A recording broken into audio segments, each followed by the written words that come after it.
ये इतनी महत्वपूर्ण कथा है, कहने का तात्पर्य कि देवताओं को भी दुर्लभ कथा है जो आपको यहाँ प्राप्त हो रही है।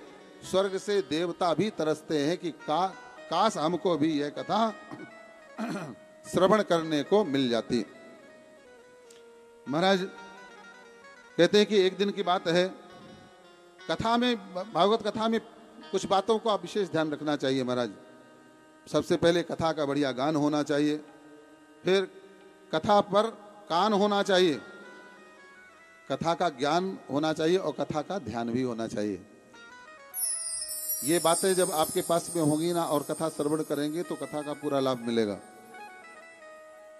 एक बार की बात है कि ये सनातन और सनत कुमार जो है बद्री विशाल में सत्संग हुआ, वहां पहुंचे और वहां जाकर के देखते क्या है कि नारद जी अति चिंतित हैं।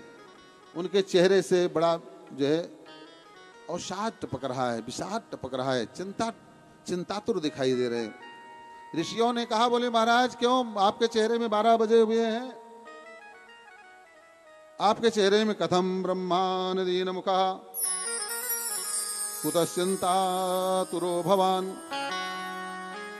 त्वरितम गम्यते कुत्र तुतश्चागमनम तव। महाराज ये बताइए आपके चेहरे में 12 क्यों बजे हुए हैं? कथम ब्रह्मान दीन मुखा, आपका मुख दीनता से क्यों है, क्यों दीन बने हुए हैं? आप तो ऋषि हैं, ऋषि के चेहरे में चिंता अच्छी नहीं लगती है। संसारी व्यक्ति कोई दुखी हो, चिंता में हो, डूबा हो, आई पर जो परेशान हो दिखाई दे चेहरे से तो समझ में आता अज्ञानी व्यक्ति है, ज्ञानी व्यक्ति ही दुखी होता है। दुख का कारण ही अज्ञान है, बाकी दुख कहीं है नहीं। जितना अज्ञान व्यक्ति के जीवन में होगा उतना ही वह व्यक्ति दुखी होगा, तरह तरह के दुखों से वह दुखी बना रहेगा। और जैसे जैसे व्यक्ति के जीवन में ज्ञान का प्रकाश आता जाएगा ना महाराज, वैसे वैसे ही व्यक्ति सुखी होता हुआ चला जाएगा। तो बोले महाराज आपको चेहरे में ये जो है 12 बजे अच्छे नहीं लग रहे हैं, बताइए क्या बात है, क्यों चिंतातुर हैं, क्यों दुखी हैं?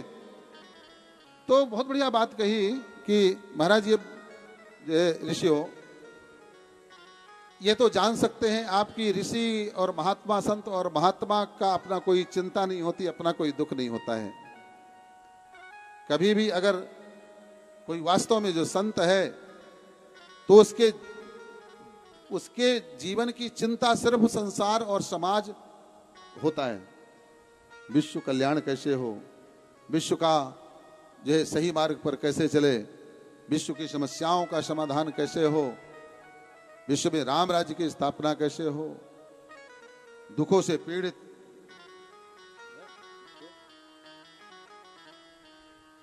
पीड़ित जो है मनुष्य सुखी कैसे हो, है ना।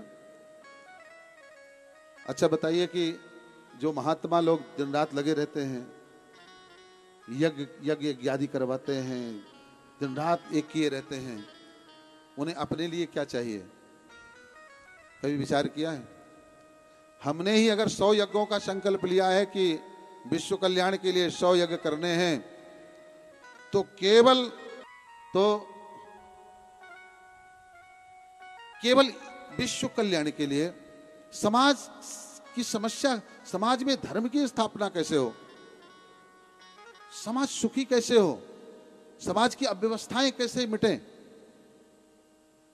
है? इसी के लिए है ना आज बड़े बड़े संत महात्मा कोई जरूरी नहीं कि भगवा वेश में ही हो, वो पैंट शर्ट में भी हो सकते हैं, वो कुर्ता पैजामा में भी हो सकते हैं। संत एक स्वभाव होता है, संत कोई रूप नहीं होता। संत तो ठीक है बाद में रूप बना ले, अच्छी बात है, वो धारण करे, मगर संत एक स्वभाव है। तो आज आप देख रहे हैं विश्व कल्याण के लिए, सनातन धर्म की रक्षा के लिए दिन रात एक किए हुए हैं, चाहे वो नरेंद्र मोदी के रूप में हो, चाहे वो योगी जी के रूप में हो। ये संत हैं, इनको चिंता है कि हमारे सनातन धर्म की रक्षा कैसे हो। दिन रात एक करके गालियां भी खा करके कुछ लोगों की, मगर लगे रहते हैं कि लोक कल्याण, समाज कल्याण, विश्व कल्याण कैसे हो। इसी क्रम में हमने भी 100 यज्ञों का संकल्प लिया है, क्योंकि हम जानते हैं, वेद यही कहते हैं, शास्त्र यही कहते हैं कि केवल यज्ञ के द्वारा ही विश्व का कल्याण हो सकता है, आत्मा का कल्याण हो सकता है।